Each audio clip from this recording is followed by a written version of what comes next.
with a charisma unimaginable. A man who dedicated his entire life to his country. A patriot who you can place many charges on, but can never place the charge of unpatriotism on the man. Mr. Speaker, this man that we eulogize today must be known as the father of opposition in this country, taking over from his dad, who was his blood father, who is also known as the Doyen of opposition. Mr. Speaker, I stand here on behalf of my family and the people of the Dagoretti South constituency to pass my condolences to the family of this great Kenyan, because the world has lost an icon. Africa has lost an enigma. Kenya has lost a leader. To me personally, Mr. Speaker, I have lost a political father. Mr. Speaker, I met the late former Prime Minister as a very young man when he used to be a youth leader within the Ajip House, campaigning for his father, Mr. Speaker, when the original Ford was formed. When Raila was a young man is when I met him. Later on, Mr. Speaker, I went on to be a youth leader in his party. I was the first national president of the ODM Youth League.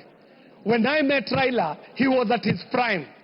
That Raila who would capture people just with his greetings. The man who would walk into these rallies and he would lift one hand and he would say, "Higher, higher," and the world would go silent. And he would lay out the history of the country to the people. And when he had captured the attention of these crowds, he would end it on a high. Tendawili, tendawili. Na watu kilero hata hiji nini yetu takuwa chama. Mr. Speaker, this is the gentleman that I eulogize. A man who picked me up when I was trying my skills in politics as a young man, took me to Dagoretti, introduced me to the people of Dagoretti, delivered an election for me in an election that he himself also won. Mr. Speaker, Raila Odinga won the election of 2007. But try as we did to swear him in, this gentleman told us that even as we are approaching the election of 2007, we will have to be cautious to ensure that we leave a country for the future. Mr. Speaker, I want to pass my condolences to my colleague, the Honorable Ruth Odinga, our colleague in Senate, the youth leader, the Gen Z himself, Dr. Oburu Odinga, to the children, Rosemary, Winnie, Junior, and posthumously, my very good friend, Fidel Odinga. Here, we want to thank this family for sharing such a consummate patriot with Kenyans.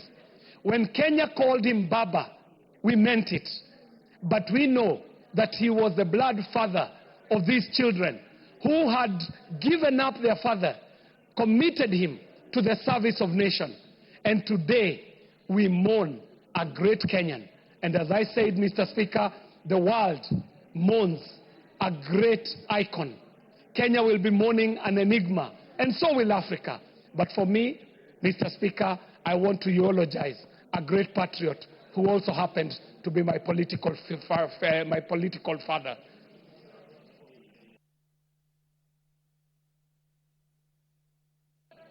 Raila Odinga is dead. Long live Baba. Higher, higher, Thank you. higher. Tendawili, tendawili, tendawili, tendawili. Tunasema hiyo mambo yote iko sawa, hata kama Raila ameondoka, rais Baba ataishi milele. Iko sawa. Thank you. Thank you. The member for Butula. Thank you, Honorable Speaker. I stand here on behalf of my family, my great people of Butula, and the entire ODM fraternity to eulogize a great leader of this nation. Honorable Speaker, the late Raila was a father, was a leader, and he did guide some of us very well. Mr. Speaker, I first got into contact with the late Raila when he was the Minister for Roads and Public Works. That time I was in Treasury, Mr. Speaker, and he used to call me to give him certain information that he needed to enable him carry out his work as a minister in the ministry.